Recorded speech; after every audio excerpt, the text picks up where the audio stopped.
I think that imagination is a kind of resource, you know, of being able to reinvent the world around you. The origins of this work was very much the space, and I kept on thinking, I don't know Los Angeles at all, and I think that's how this show began to be formed. In an age of, you know, so much visual activity, whether it's digital, virtual, or whatever it might be, it sometimes seems to me quite strange to make something that is in almost direct opposition to that very busy world. I mean, who on earth is interested in a still, silent, dumb object? You know, what possible appeal can these things have? And I think I've always loved that aspect of sculpture, that it is a meeting of some the sort of warm-blooded sense of one's own body with something that refuses to relinquish itself in any way other than it is, and therefore its demands on the audience are huge, actually, because they're in a way having to work quite hard to establish a relationship with these things, and maybe it doesn't happen.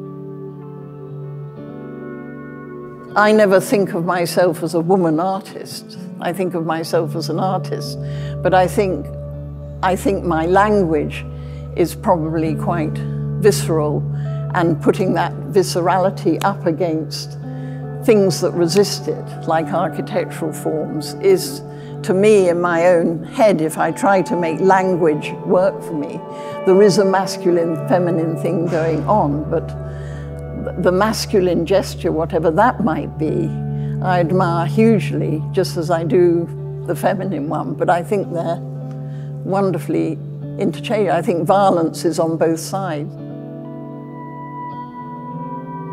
Whilst I was working here for the 8 days, 10 days, a couple of weeks ago, it occurred to me that Los Angeles for me is a nervous system without a brain.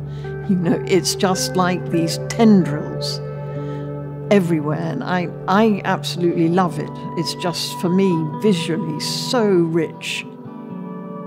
A glimpse was about being able to catch a glimpse of things as you go past them, as you build up a relationship with the work. Your glimpses of the work become solidified in some way, but that thing of coming in through the door and perhaps catching a glimpse of undercover through all the other work, it was very much trying to use the idea of the stage as an obstacle that has to be negotiated, and therefore presents glimpses of the works. What's always important about maybe making work is that perhaps it doesn't have an explanation. I think what comes to mind is the slightly terrifying abyss that making art can present to one, that there is no point to it. You know, if you as a viewer find it pointless, it's like that's the end of the road. But I think emotionally, the fact that art is pointless is also quite a wonderful thing in a world where everything gets rationalized and explained and accounted for.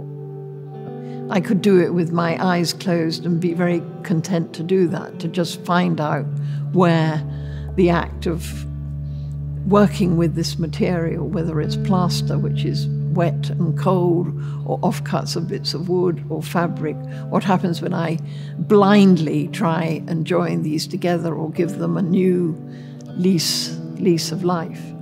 And so I think there are these different stimuli for making the work. And then all these other qualities come in, like what is the atmosphere, what is the mood, you know?